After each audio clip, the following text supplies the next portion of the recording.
Hey everyone, it's Jason. Welcome back to a Zombicide Black Plague unboxing. This is for the Kickstarter stretch goals. This is video part 2. In part 1, we went over the Huntsman pack. So we went over that. So this is like your basic stretch goals that we unlocked during the Kickstarter. But then they had, if you purchased more stuff, which included the Wolfbird expansion, you also got the Knights pack. So this is a little bit smaller box. But it had some extra goals in here. 6 survivors, some abominations as well. Just some additional stuff if you purchased everything at once. I just wanted to do this in 2 separate videos. One, so if you picked up one box versus the other, you knew what was in each one. And then the other reason is just because the first video got a little bit long. Alright, so we are going to hop into this. So the first thing we're going to do is look at this Abomination. Now, I picked this up secondhand, so looks like it's been played a little bit. So like some of the cards are sleeved, some of the books a little bent up, but that's alright. So the Abominable Beasts features 2 abominations, the Abomina Alpha and the Abomina Rat. Getting into the game is simple, adding the corresponding zombie cards to the standard zombie pile. These abominations are the same as general. Minimum damage to destroy is 3. Experience points provided is 5. Special rules. They are both considered abominations. Wound inflicted by abominations can't be prevented by armor rolls, and 3 damage or more, or a dragonfire is required to kill an abomination. Alright, so we're going to have some special rules. So I'm not going to read all the fancy text, but we're going to look at this. So for the Abomina Alpha, it says, as long as the Abomina Alpha is on the board when runners of any type are spawn the same amount of zombie wolves instead.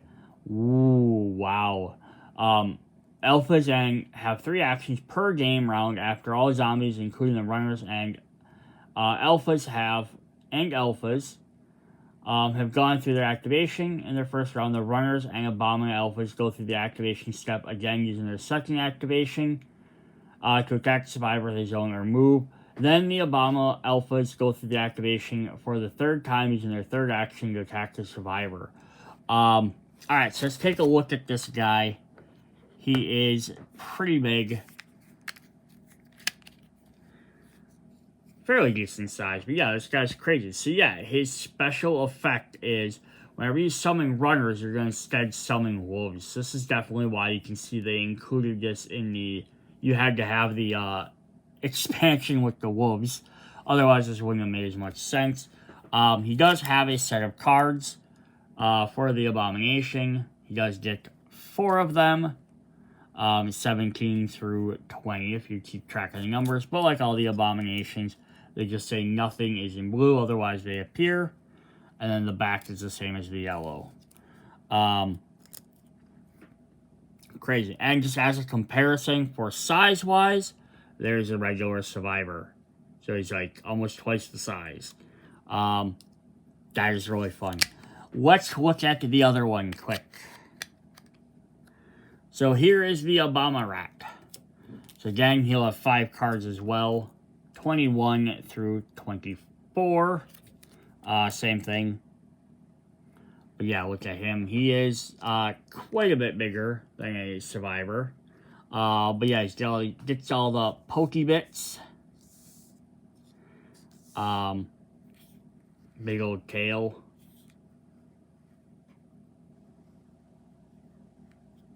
Not something I want to walk into in the sewer. Alright, so what does he do for us? And there's his picture in case you wanted to see his colored picture. So he says, when this zombie card is drawn, the Abomina Rat spawns 1 zone away from the noisiest zone on the board. When open patches linking both zones, if several zombies are eligible, or no open patch available, the player chooses. So he just, wow. So this is kind of interesting. So he like pops up wherever the noisiest board is. So he's right near whoever your guys are. But then he also opens a passageway between them. So he's essentially tunneling through the board. So now other zombies can follow him along the way.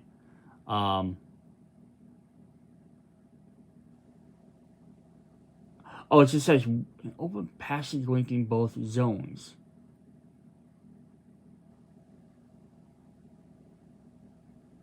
Oh, okay. So my bad. I was thinking like he starts at one point and he tunnels across the board. That'd be a neat mechanic. No, okay. So I misread it. It just means he'll pop next to the zone if there's an open spot, next to it. So like if like for some reason there's like a wall and there's nothing on the other side, he can't spawn like inside it. All right. So here we have targeting priority. Walkers, fatties, or brutes, abomination of any kind, runners, wolves, and then necromancers. Also remember that wolves get 3 actions as well. So when that Obama Alpha is summoning more wolves, he's summoning them. They're going to get to attack faster than the runners. So that could be pretty crazy. And then if we had the Huntsman pack, if you purchased it as well, if you picked up, also you get 3 extra wolves in that, so that does help out. Now the Obama Rat, I wonder if it'd be kind of neat if they updated some of these, occasionally, because it would be cool if they made, eventually there's the Rats pack that came out. I think that came out in Green Horde. It'd be neat if he had something that connected to that. Alright, we're gonna jump into our survivors. So if you didn't watch the first part, or if you're not from the Zombicide, the survivors in the stretch goals tend to sometimes be possibly a little bit overpowered than your regular survivors, but the option is you don't have to play as them if you don't want an overpowered character. Also, they're based off of usually some sort of pop culture. So this is Chauncey. And Chauncey is Lancelot, or George Cleese from Monty Python and the Holy Grail. Now, in the Huntsman, or the Knights pack, the Huntsman's pack, we got a bunch of other Monty Python characters. So here we're just getting some more to go with that. Come on, zoom in for me. Come on, you can do it. There we go. That's a lot of chainmail to paint, to make it look pretty neat. But yes, this is... it's supposed to be Lancelot from Monty Python. So what does he have? He starts with the Bastard Sword instead. So I'm guessing this is a Wolfburg exclusive item. He also has Swordmaster, which says Survivor treats all melee weapons as if they had the dual symbol. So if you pick up a second Bastard Sword, he's good to go. In yellow is always +1 action. In orange, +1 die roll for melee and frenzy melee. For frenzy melee weapons survivor carries gain +1 die per wound the survivor suffers. Dual melee weapons gain a die for each for a total of 2 dice per wound per dual melee action. So basically, if he gets hurt, he can do a lot of extra damage. In red, we have +1 die for melee. So look, there's another die he can get. 1 free combat action, or roll a 6 +1 die for melee. So he's just all about doing damage. That is what his entire goal is. To go with Chauncey, we have Beauregard. So now, I did want to mention that I mentioned in the first video, part 1, I'm mentioning this again. Some of these guys in this set do come in dual packs together. I remember that this is 1 pair of them. So you might be able to find these guys in a separate pack outside of the Knights box. So just keep in mind, if you only want them, great. But if not, make sure you don't purchase them and then buy this box separate and have duplicate characters. So these guys are... so Sir Galahad are Michael Palin from Monty Python and the Holy Grail. So you get the 2 extra characters for the Holy Grail. And that might be why maybe they put him separate. Not for sure why. He just does start. He gets to hold an extra shield. He starts with Collector Walker. So that Survivor gains double the experience each time he kills a zombie of a specified type. In orange, he has 1 free combat action and Reaper combat. Just as a reminder, as Reaper, when assigning hits while resolving combat action, one of these hits can freely kill an additional zombie of the same type. So basically, he could gain a lot of experience really quick with Collector Walker and Reaper combat. Every time he kills Walker, he gets to kill an extra one. which does count as a kill, so he gets an extra thing. But just also keep in mind, though, that if he gains experience too fast, he's going to leave everyone behind. So that's kind of the downside. Bloodlust Combat, Ironclad Walker, and Slippery. Ironclad Walker is hilarious because that means he can't be hurt by walkers. Gets extra bonus, he can just keep killing them. When you're in red, it's not that big of a deal anymore. Slippery lets him move out of zone of zombies without having to pay extra movement points. And Bloodlust Combat. Spend one action with the survivor. He moves up to 2 zones to a zone containing at least 1 zombie. Then he gains a free combat action. So it kind of lets him get in there. So he basically just wants to get in the thick of everything and see what happens. So that's pretty cool. All right. We had in the first one, we had Piper, who was from the movie Lady Hawk. So we are now going to get Gregory, who's our survivor. But in the movie, he is Nariv, or Rutger Hauer, also from Lady Hawk from 1985. I have not seen the movie, so I don't know who these characters are specifically. But now we get the second half of the pair. Now I think this is one of the few characters that is not in a separate box, because he's not like a pair. We dropped everything. We made notes. It's alright. And there goes my phone. He may hold an extra crossbow. He starts with Ironclad Zombie Wolves. So this is really only effective if you have the Wolfsburg expansion. But it can be very powerful. In orange, 1 damage to melee or +1 die roll for melee. In red, 1 free combat action, Bloodlust Combat, or Regeneration. Regeneration lets him heal back up to full health at the end of every turn.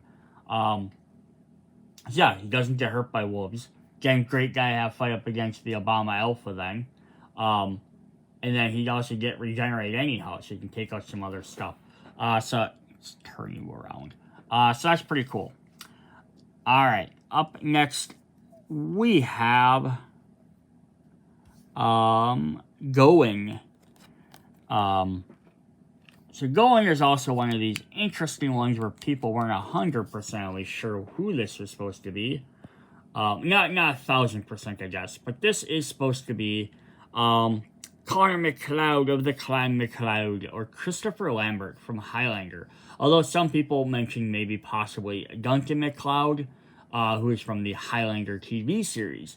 I would only imagine possibly more Connor McLeod.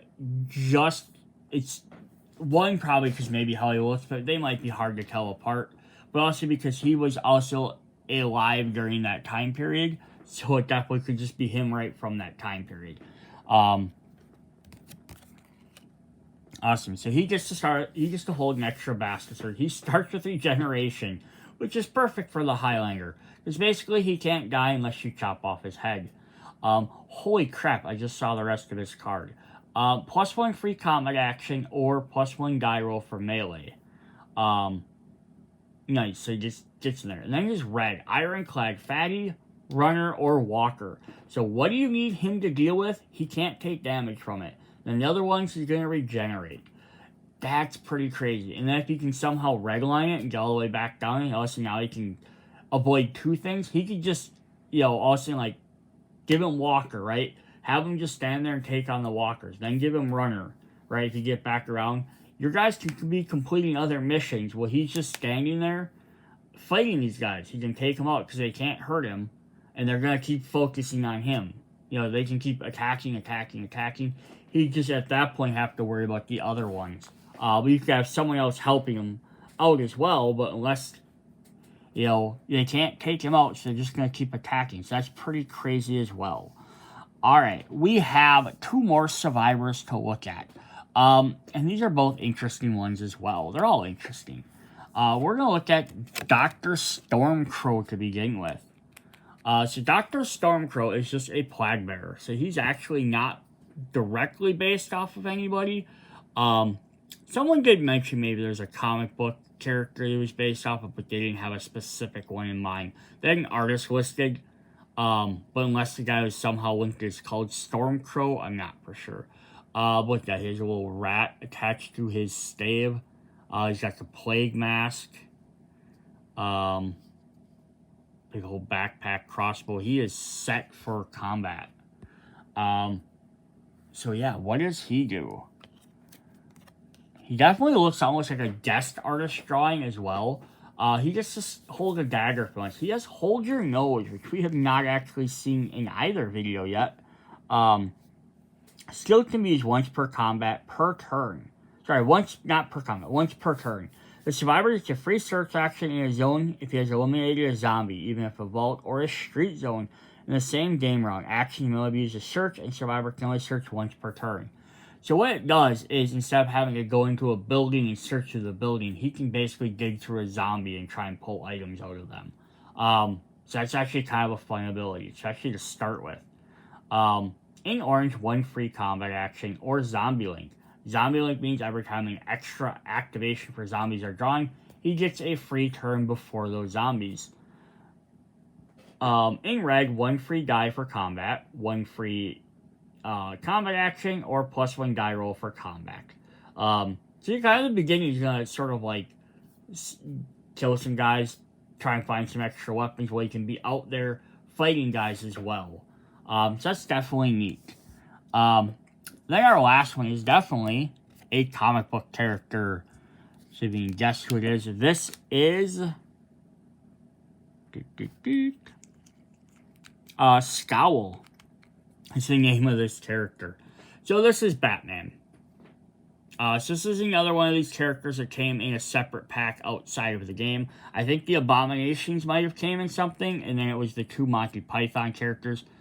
I think Stormcrow came with one of the Abominations. I think he came with the rat. But yeah, then this is another one that comes in a 2-pack with another Necromancer we're going to look at. But yeah, cape, he kind of has like the little pointed helm. Got double axes. It's kind of cool. We have a medieval Batman before Batman was in the game. He may hold axes. +1 die roll for melee.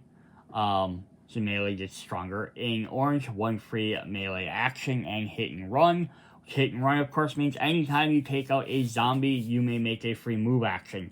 So that you can use it to get out of the zombie zone, or if you finish off the last zombie, you can move towards the next group. Or even if you didn't finish them off, you can still move to the next group. +1 die for combat, one free combat action, and jump. Ooh, we haven't seen jump yet. Jump. Survivor can use the skill once during each activation. Survivor spends 1 action. He moves 2 zones into a zone which has a line of sight. Movement-related skills like +1 zone per move or slippery are ignored. But movement penalties like having zombies still apply. Ignore everything in the intervening zone. Yeah, so it just lets him move 2 zones, so basically he can jump over various things. So if there's a group of zombies or whatever, he can jump over them. He can potentially also jump out of a group of zombies over another group of zombies. So it lets him just get across the board a little bit quicker. Bare minimum, he can just use it to move 2 spaces. So that is that. Alright, our last thing we have for the Knights pack is we have our Necromancer. So he gets tied in with Scowl, and this is Grin. And we have 6 copies of his card. So this is the Joker representation. So we have Grin and Scowl. So yeah, they came in a 2-pack as well outside of this box. So he has like a jawbone attached to a staff. Just kind of a laughing maniac. There's a bunch of skulls all around his thing. But yeah, that's kind of a fun little extra bonus here. So there's normal Necromancer rules, but he also has, when he moves up to 2 zones instead of 1. So he's going to be able to clear across the board a little bit quicker. His goal is just trying to cause havoc and escape. Alright, that is what we have for the Knights pack.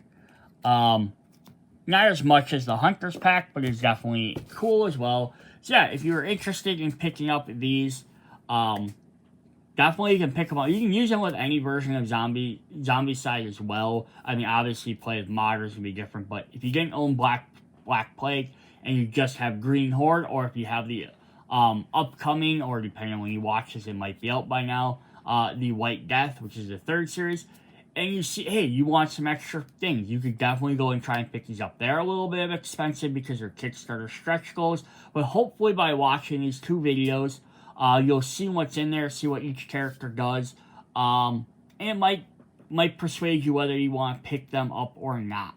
Or again, with some of these guys, they have the separate packs together. Definitely more survivors. I know it's always the contention on these Kickstarters is whether they're worth it. Ooh, why do I need more characters? They give you different options. You don't have to play the same character over and over. But again, after you get like 30, 40, 50, 60 of them, it might start being too many. So that might be your cutoff point. But this set, the extra Necromancers, or both these sets, the extra Necromancers, total of 3 total new ones, are always fun to get because there's not as many, but plus you can always have multiple, like, hey, attack of several different Necromancers. Abominations are always fun, they have more gameplay value. I just really wish that some of the rats that get updated, maybe there might be one of the quests that does something with it, but that'd definitely be cool. I always let you play with your own stuff, make up your own rules. Alright, that is what we got for this video. Hope to see you guys another. Hit me up in the comments. See you guys later. Bye.